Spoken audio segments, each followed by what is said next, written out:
Missions Pulse. Know God's heart, join His mission. This podcast is powered by Unreached Global. Subscribe, watch, and listen on YouTube today.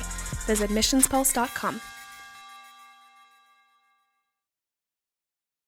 What an honor it is to have you on the show today, Tricia Winter Johnson. I'm so honored that you'd come on Missions Pulse, and I'm looking forward to sharing some of your heart and thoughts today. Absolutely.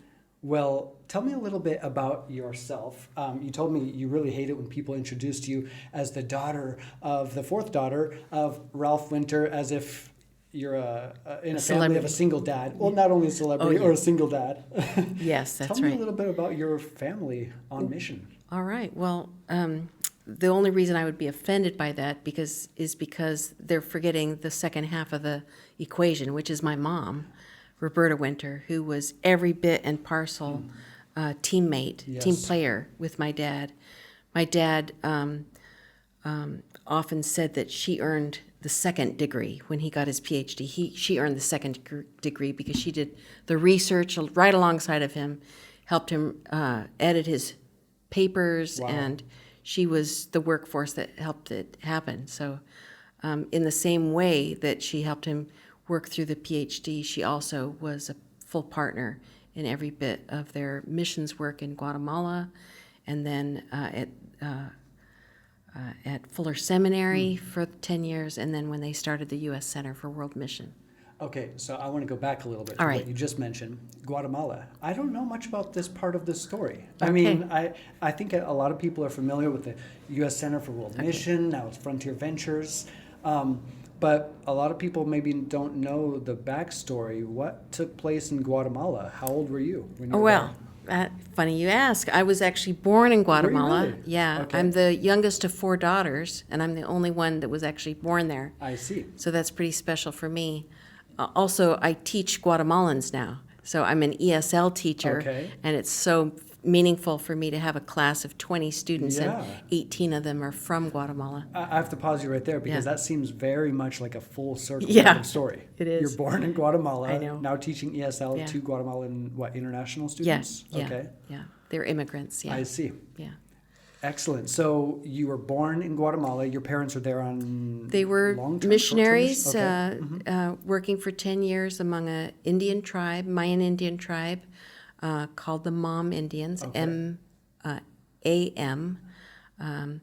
And they spoke the Mom Indian language. The Indians did. They would never speak Mom Indian to my parents because my parents' mission board told them to learn Spanish first. And as soon as they learned Spanish, which was considered more respected, the Mom Indians wouldn't speak their own language to them. They would work through translators. So the first thing my parents did when they ended up moving back to Fuller Seminary is they told the couple replacing them, don't listen to the mission board, come straight here, don't learn Spanish first, otherwise you're not going to have a chance at being able to speak the Mom Indian. Yeah. And that's what they did, and they learned Mom Indian in 5 years. Wow. Yeah, it's a really difficult language. It seems like both your dad and mom were always kind of naturally challenging paradigms. I think my dad was more of a naturally challenging paradigm. My mom would challenge him. Yeah, keep him in check. That's right. She said sometimes she felt like she was just barely holding on to the tail of a comet. Yeah, wow. I've never heard that description before. So this is only one instance of his saying, don't listen to the mission board, but does this kind of story or this upbringing in Guatemala for you, their missions story, kind of begin to form and shape what later your dad, Dr. Ralph Winter, went on to present to the world as far as unreached people groups, 1040 window, etc.? I think that was all part and parcel. In Guatemala, he and my mom also began to understand the wartime lifestyle, the whole concept of living more simply so that others can simply live, and that was something that was all part of our growing up years. It was at Fuller Seminary where my dad came across student after student who were from parts of the world where they already had the gospel, and he realized, hold it, if you all are coming from places where there's already a church established, who's going to the places where there is no church?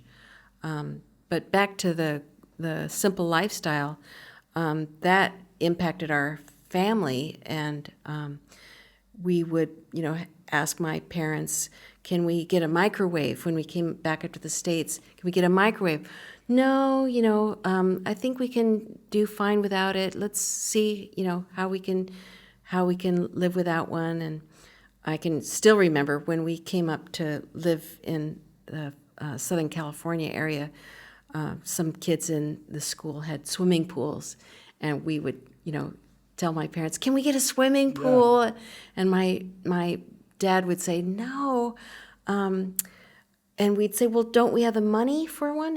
And they were very careful to say, yes, we have the money for a swimming pool. But then they would look at us with this very deliberate look and say, but we choose not to spend our money that way. They were just very, I've come across other people whose parents told them, we don't have the money for that. Yeah. And what that did was it gave them kind of this impoverished mentality, where their kids grew up thinking God didn't love their parents, or God couldn't afford it, which my parents never did. It was just always this intentional, no, we're going to spend it differently. Well, guess what? They ended up creating a missions publishing house, William Carey Library Publishers. Yes. So, You're talking they about, spent it well. Yeah, intentionality, minimalism as no swimming pool instead of missionary publishing house. Go down the street to the other kids' swimming pool. We're not going to get a backhoe and start digging here. Yeah. Kind of a glimpse into the Winter household, but I appreciate that intentionality of mission and what it's like to be a mission-minded family. It seems to me that that's what we're talking about as you're here in Chiang Mai, Thailand. What in the world are we doing, still traveling around the world all these years later? But it seems to me the legacy of what's left of a mission-minded family. Is that what it is? I don't know whether it's the legacy that's brought us here, but I just can't get it out of my bloodstream. Yeah. Well, so for you, it's so inherent. Yeah. Right. It's natural. Yeah, I've always wanted to live overseas, and in fact, it was a real hard thing when Todd, developed this kind of niche where it's missions research, and it pretty much meant that we had to stay in the States. It was something we both sacrificed because he and I both wanted to live in Asia or in Central Asia. Yeah. So we both sacrificed to make that happen. But as a result, we're able to, bless hundreds and thousands of people with research and factor, with the fact that no one's doing this kind of research. Yes. Well, I so appreciate you saying that. It strikes me how unique your normal conversation is. We're not able to live overseas. This is not what other people say. They want to stay where they're planted and live and die and never really go beyond their boundaries. This is kind of what's natural to the majority of people. Mm-hmm. One time I remember, I don't remember it personally because I wasn't there, but I read it, your dad saying all men are equally lost, but not all men and women are equally needy. Is this what kind of propelled everyone from Nairobi to New York, from Kenya to Cairo? Everyone's equally lost. All right, they're in need of a savior, but the needs are so starkly different. Is this kind of what drives you to go beyond your zip code into other cultures and places and peoples? I know it was one of the driving forces of your father and his work. Yeah, he was not keen on doing what other people were willing to do. That was one of his catchphrases. I'm not going to do what others can do or have the ability to do, but I think it was a Dawson Trotman statement.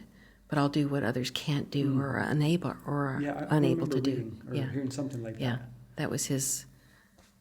Which reminds me of the Ralph Waldo Emerson. Do not go where the path may lead. Go instead where there is no path. Blaze a trail. Going back to that full circle kind of legacy thing, you're teaching international students who are from Guatemala, a country where you were born. Yeah. is this something that anybody could do? I mean, are you specifically tailored because you were born in Guatemala that you now can do this? Or I guess what I'm asking is, do other people have a role they can play in the Great Commission? What can they do? Simple steps to be a part of God's epic mandate, like what you're doing, and is so natural and normal to you. Well, I think anyone can teach English. But I keep is that trying true, to. really? Yeah, I really do. Really? Okay. Yeah, if you can speak English, you can teach English.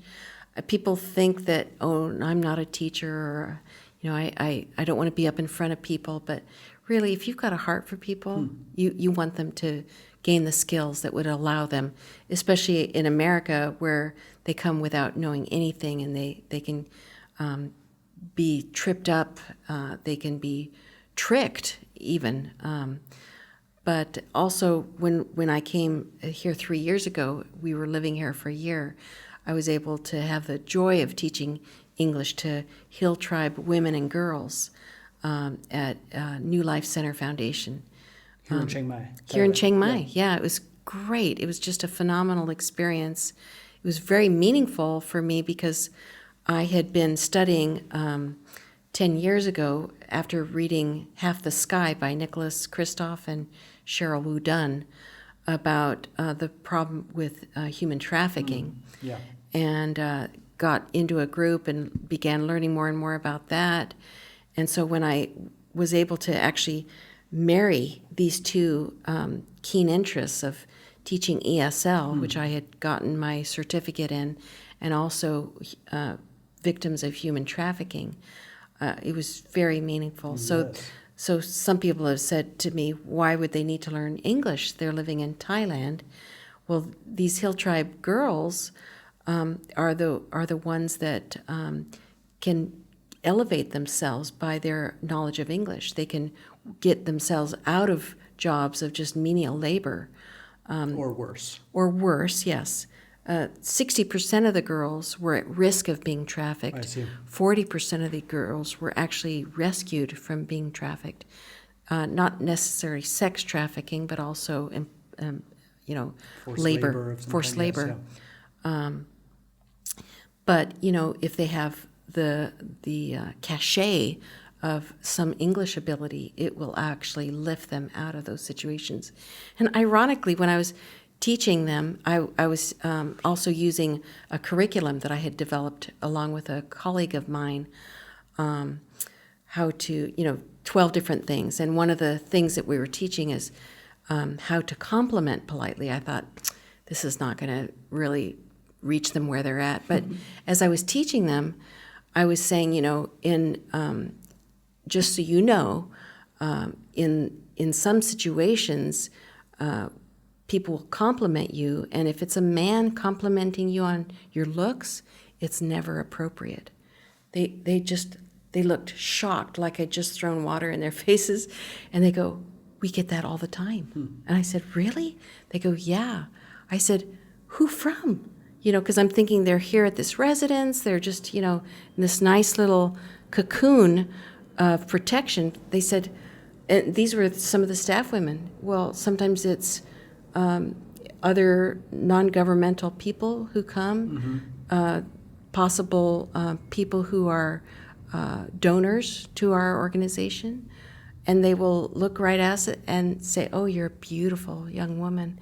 And we're just feeling so awkward. I go, wow, I guess you really needed me to come, because let me just tell you, that is never appropriate. Yeah. And I was thinking back, I thought, even in the West, it's never appropriate for a man who's not related to you to tell you you're beautiful, to compliment you on your looks. I said, if they compliment you on your skills, like your computer skills, your artistic skills, your brain, that's fine. But no, never compliment you on your body or your face. They go, what are we supposed to say? I said, you just look away. You let them know that that's not appropriate. You don't smile and say thank you, because that'll just feed that. They go, well, we've just felt so awkward. I said, you look away. And they go, what if they persist? I said, then you get up and walk out of the room and find someone who can come back and tell them what's what. But I thought to myself, wow, I'm actually empowering these women to speak up for themselves, to know what's appropriate, what isn't appropriate, and be able to not take that anymore. And I thought, wow. And all that because of, I think, a point you just made a second ago. How are you able to marry something that's totally natural to you, a passion and an interest, English as a second language, and rescue of those who are being trafficked? I think that's what I would like to push people in the direction of, that no longer is it these days of, you take looking back over history, C.T. Studd, he was this amazing, he was like Tim Tebow of that day and age, and he left all of his status as a baller in England and gave it all up to be a missionary in China. Today's world has changed. It's so globalized that I think God is able to poise people in this position to use their giftedness or their passion or their interest or intrigues for the advancement of the gospel. The story you just shared seems to me that's what it is. Yeah. Your interest in language. This full circle of how God shaped you and formed you on the mission field, and then you're impacting people who you would never thought you would be able to have a place in their life. Mm-hmm. So what is it that you would like to say to people who are watching? They're saying, well, I wasn't born in Guatemala. I don't have that missions backdrop of your family and your lifestyle. What are some steps that they could take to say, yeah, I want to be involved in God's story? Well, I think one of the most important things is to open your eyes and look around. Okay. Because we just welcome, I've got international students, but in any city in America, there's all kinds of international people that are in your midst, that are in your neighborhood. They're in Walmart. They're in Walmart. Yeah. We heard speaking of perspectives on the missions, perspectives on the World Missions course that my parents started, which is one of the most exciting things that continue to gain strength. Yeah, my favorite course I've ever taken.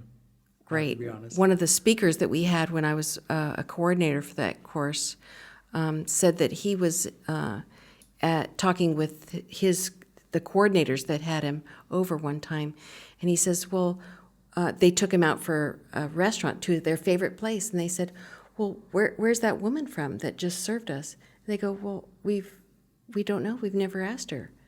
And he said, how long have you been coming here? 7 years, Never spoken to your never waitress spoken to before? the waitress and asked her where he. Just So want that, want that, because I get out of here. sometimes it's just a natural curiosity. Sure, yeah. But for me, I don't know what it is. My kids say, "Mom, you're a little bit too drawn to." What is it with you? And I see people walking in the street. I go, oh, looks like they're from India. I wonder if they're opening an Indian place in town. Oh, she's wearing a hijab. Look at that outfit. Oh, look at the embroidery. I wonder if she's from Morocco. Yeah. And they go, what is it with you? So okay, I'll ask the same thing. I'm sorry to ask like a mom question. What is it with you, and Yeah. why? I guess what is that curiosity about, and how can people kind of form that within themselves to say, well, God cares about people. Yeah. He does. Okay. Yeah. And if Jesus was sitting down at that restaurant, he probably wouldn't say this, and a drink and get out of here. Yeah, that's right. He would get to know that lady and have a Samaritan woman interaction, perhaps. Yeah. Well, yeah. And for instance, maybe 14 years ago, I talked to another woman at church, and she said, oh, meet my foreign student who's staying with us for 3 weeks. I said, how can I do that? Can you tell me how I can do that? She goes, yeah, I consider it my summer job. The very next summer, I did the very same thing. I had this program. They came and checked out my home. One of my daughters had to move out of her bedroom, but we had a student from Paris living in our bedroom, in our downstairs bedroom for 3 weeks. The following summer, we had a student from Paris, but she was Tunisian in background. I see. I was like, Tunisian, okay, but this from is Paris. Yeah. Yeah. So the first thing she told us when she sat down to dinner was, oh, by the way, I don't eat any meat. I said, oh, are you vegetarian? No, I don't like vegetables either. And I thought, something's going on here. I said, tell me, is it because you need halal meat? She said, you know the word? Yeah. I go, yeah. She goes, yeah, my parents made me promise not to eat any meat in America. I said, my husband and I, we can go and buy halal meat Easy. just for you. Yeah. In fact, we'll all eat it as a family. Another great So blessing she was like, that whole that week, she impacts kept telling us, my parents want me to tell you how grateful they are that you're willing to eat halal just for me. Wow. And so it was really, I just thought, why wouldn't we? It's just like kosher meat. It's probably better for us. Absolutely. Anyway, little things like that can make a big difference. But I think just welcoming people, Yes. having this natural curiosity, welcoming them. Yes.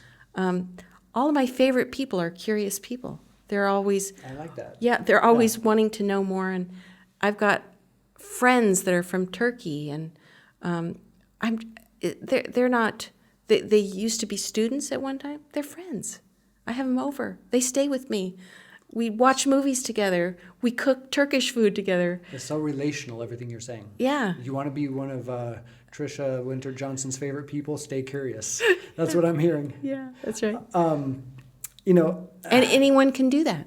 Yeah. You don't have you know, Todd's story of a Buddhist Thai woman now living next door to his house that he grew up in means that anywhere in the States, there's people living right next door to you that are from another country. Yeah.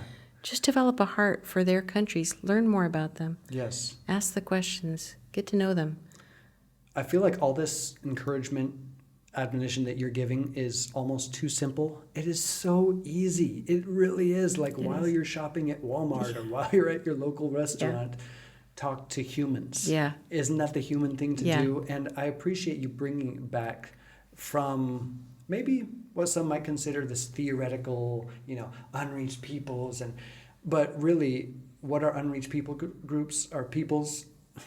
They're normal people with plans for the weekend who drink leafy tea and, you know, have all kind of weird bowel movements. I mean, I'm sorry to point it out like that. Sometimes you have to say it like that to make them human again because we make them this other group.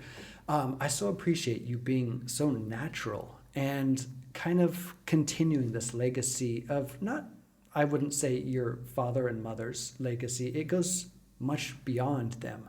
It seems to me that the mission-minded family, or those who are interested in the commands of Christ, are part of this bigger body that has been going on for even beyond 2,000 years when Jesus arrived. The Abrahamic covenant, blessed to be a blessing to all the nations. It's God's epic storyline. It is. And I see that in a very natural way in your life. Thank you. Thank you for coming on the show. I so appreciate it. My pleasure. Thanks. Thank you. Missions Pulse. Know God's heart, join his mission.